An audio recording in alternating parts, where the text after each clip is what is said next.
इस वीडियो में मैं बात कर रहा हूँ डूम गेम्स की स्टोरी के बारे में, जिससे आप सीधा डूम इटर्नल को एंजॉय कर पाएं। लेकिन अब फैन थ्योरी सामने आ रही हैं जो सजेस्ट करती हैं कि डूम 2016 एक सीक्वल ही था, लेकिन ये थ्योरीज अपने आप को पूरी तरह से सॉलिडिफाई नहीं कर पाती।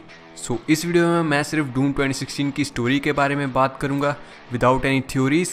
And before starting this video, okay, so सन 2095 फ्यूचर में मार्स पे नॉर्मल रिसोर्सेज मिलने के साथ अब आर्जेंट फ्रैक्चर डिस्कवर होता है और इस फ्रैक्चर से निकल रही आर्जेंट एनर्जी फुली यूजेबल है। जहां अर्थ पर फॉसिल फ्यूल्स खत्म हो रहे हैं, argent energy provides to be a perfect solution to human energy needs. इस रॉ आर्जेंट प्लाज्मा को एक्सट्रैक्ट करने के लिए 2096 में UAC Union Aerospace Corporation led by doctor Samuel Hayden, एक बहुत ही एडवांस टेक्नोलॉजिकल कॉरपोरेशन, ये लोग मार्स में अपना बेस सेटअप कर आर्जेंट प्लाज्मा को एक्सट्रैक्ट करते हैं एंड उसे न्यूट्रॉन बॉम्बार्डमेंट से यूजेबल आर्जेंट एनर्जी में कन्वर्ट करते हैं। अब इस एनर्जी का सोर्स ढूंढते सैमुअल हेडन को ये एनर्जी हेल से आ रही है ये पता लगता है एंड इस एनर्जी के मिसयूज से हेल रिफ्ट्स ओपन हो सकती हैं। अब 2127 तक यूएससी अपने बेस को परमानेंट करते रो आर्जेंट एनर्जी को ऑटो कन्वर्ट करने के लिए एक आर्जेंट टावर बिल्ड करते हैं एंड 2027 में ही सैमुअल हेडन को स्टेज 4 ब्रेन कैंसर हो जाता है और सैमुअल के बचे 6 मंथ्स में वो मरने से पहले अपनी cybernetic suit and plasmatronic processing core की थ्योरीज लिख अपने साइंटिस्ट को उसके ब्रेन के फंक्शनिंग लोब्स को कैसे रिकनेक्ट करना है ये प्रॉपर इंस्ट्रक्शंस लिखता है। एंड सैमुअल की डेथ के बाद उसके ब्रेन के फ्रंटियर लोब से उसका साइबरनेटिक रिबर्थ होता है, जिससे अब सैमुअल 9 फीट लंबा है एंड अब वो कोई भी बीमारी या बुढ़ापे के कारण मर नहीं सकता। एंड इस साइबरनेटिक ब्रेन के साथ सैमुअल की रिसर्च ह्यूमन बाउंड्रीज को तोड़ देती है एंड अर्थ पर आर्जेंट एनर्जी पैकेट्स छोड़ने के लिए वो गोस्ट टेक्नोलॉजी का इस्तेमाल करता है। अब यूएससी आर्जेंट एनर्जी से हेल पोर्टल्स को खोल हेल में भी रिसर्च करते हैं एंड इसी एक्सपीडिशन में टीम को टैबलेट्स एंड हीलिक्स स्टोन मिलता है जिसमें हेल एंड अदर डायमेंशंस की नॉलेज है।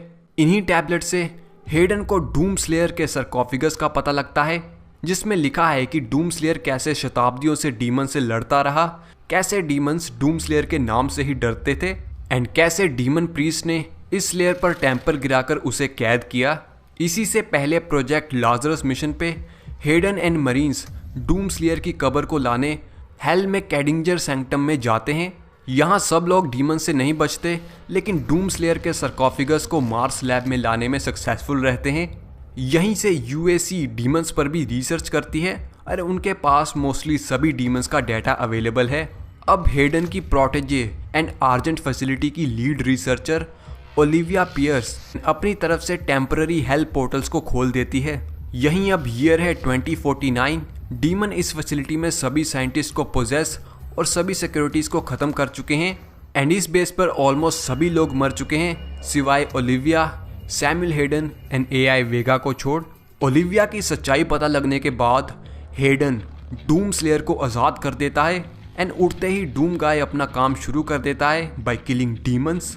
यहीं इस कब्र के साथ डूम गाय का प्रेटर सूट भी है, जिसे पहनते डूम गाय की एबिलिटीज और इन्हांस हो जाती हैं। Hayden and Vega Doom guy को असिस्ट करते हैं और बताते हैं कि उसे डीमन पोर्टल्स को बंद करने के लिए आर्जेंट टावर को डिस्ट्रॉय करना पड़ेगा। डूम गाय हेडन के बताए तरीके से महंगे आर्जेंट फिल्टर्स को ना हटा अपने तरीके से तोड़ देता है एंड आर्जेंट टावर तक पहुंच ओलिविया एक आर्जेंट एक्यूमुलेटर को बर्स्ट करते हेल रिफ्ट बना देती है एंड डूम गाय हेल में डीमन से लड़ते यूएससी पोर्टल से हेल से मार्स पे वापस आता है। अब हेडन बताता है कि उसे ओलिविया के बारे में पहले ही शक होने लगा था, इसलिए उसने डूम गाय की कब्र को इतनी मैन पावर लगाकर ढूंढा एज उसने पहले ही सोच रखा था कि डूम स्लेयर उनका लास्ट रिजोर्ट होगा अगर कोई ऐसी ही हेल इन्वेजन होती है तो। यहीं हेडन हीलिक्स स्टोन के बारे में बताता है एंड वो डूम गाय के प्रेटर सूट में टेदरिंग ऐड कर देता है, जिससे हेडन उसे हेल से मार्स पर खींच सके।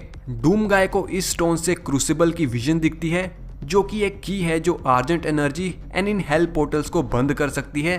और मार्स पर आर्जेंट एनर्जी खत्म होते वेगा डूम गाय को यूएसी रिसर्च के स्पेसिमेन साइबर डीमन में लगे आर्जेंट एक्यूमुलेटर को बर्स्ट कर हेल में जाने को कहता है to recover crucible and hell में पहुंचते डूम गाय क्रूसिबल ले आता है।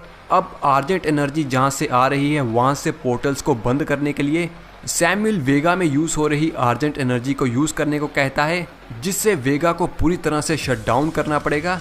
लेकिन डूम गाय वेगा को बंद करने से पहले उसका बैकअप एक फ्लैश ड्राइव में सेव कर लेता है एंड वेगा के कोर की एनर्जी से डूम गाय वेल में पहुंच क्रूसिबल से इन एनर्जी स्ट्रीम्स को बंद करता है। एंड लास्ट में ओलिविया जो कि कहती है कि डीमंस ने उसे पागल बनाया, They promised me so much. वो भी एक डीमन में ट्रांसफॉर्म हो। उसे मारने के बाद सैमुअल हेडन डूम गाय को मार्स में वापस ला उससे क्रूसिबल ले लेता है, जिसमें अब सारी आर्जेंट एनर्जी है एंड क्रूसिबल एक एंशिएंट स्वॉर्ड भी है। सैमुअल हेडन बताता है कि वो एक विलन नहीं है और वो डूम गाय को कहीं टेलीपोर्ट कर देता है। इसी इवेंट्स के बाद डूम इटर्नल शुरू होती है। तो अब डूम इटर्नल में 2 साल बीत चुके हैं एंड किसी तरीके से अर्थ पर हेल पोर्टल एक्टिवेट हो चुका है एंड अर्थ की लास्ट उम्मीद है Doom slayer. So now Doom लोर में थोड़ा और डीप जाते, यहाँ हेल डायमेंशन के साथ एक और डायमेंशन भी एग्जिस्ट करती थी नेम्ड आर्जेंट डिनूर या फिर प्राइम सेंटिनल्स, और ये आर्जेंट एनर्जी इसी डायमेंशन की रेत से आती थी। हेल ने भी इस एनर्जी के लिए सेंटिनल्स की डायमेंशन पर अटैक किए, लेकिन डूम स्लेयर जो कि कहा जाता है कि हेल से आर्जेंट डिनूर के नाइट सेंटिनल आर्मी से मिला, उसके रहते आर्जेंट रेलम डीमंस के हाथ कभी नहीं लगी। लेकिन आर्जेंट रेलम में भी कोई इनसाइडर डीमन प्रीस्ट के साथ हाथ मिला लेता है, जिससे डीमंस इस पूरी रेलम एंड आर्जेंट एनर्जी पर कब्जा करने में सक्सेसफुल रहते हैं एंड डूम स्लेयर को कैद कर दिया जाता है। एंड तभी से आर्जेंट डिनूर हेल का हिस्सा था और आर्जेंट एनर्जी हेल का हिस्सा बनी। अब अर्थ पर करप्टेड नाइट सेंटिनल्स भी अटैक करेंगे and one of the prime sentinels marauder वो भी डूम गाय को हंट करेगा। यहाँ दोनों की पावर लेवल्स भी इक्वल हैं, दोनों के आर्मर्स भी सेम टेक्नोलॉजी के हैं एंड दोनों के पास आर्जेंट वेपन्स होंगे। एंड नाउ डूम गाय की ओरिजिन की बात करूँ तो यहाँ ये थ्योरीज हैं कि सबसे पहला डूम गाय एंड अब का डूम गाय सेम है, लेकिन अब आने वाली डूम गेम्स में हमें डूम स्लेयर की रिबूटेड ओरिजिन मिल जाएगा और हमें खुद की थ्योरीज बनाने की ज़रूरत नहीं पड़ेगी, इसलिए मैं इन थ्योरीज पर इतना फोकस नहीं कर रहा हूँ। सो बस फिर गाइस इस वीडियो में इतना ही। एंड अगर आपको ये वीडियो हेल्पफुल लगा then don't forget to hit the like button and ऐसी ही और वीडियोस के लिए आप इस चैनल को सब्सक्राइब भी कर सकते हैं। एंड इसी के साथ मैं मिलता हूँ आपसे अपनी नेक्स्ट वीडियो में। Till then see you.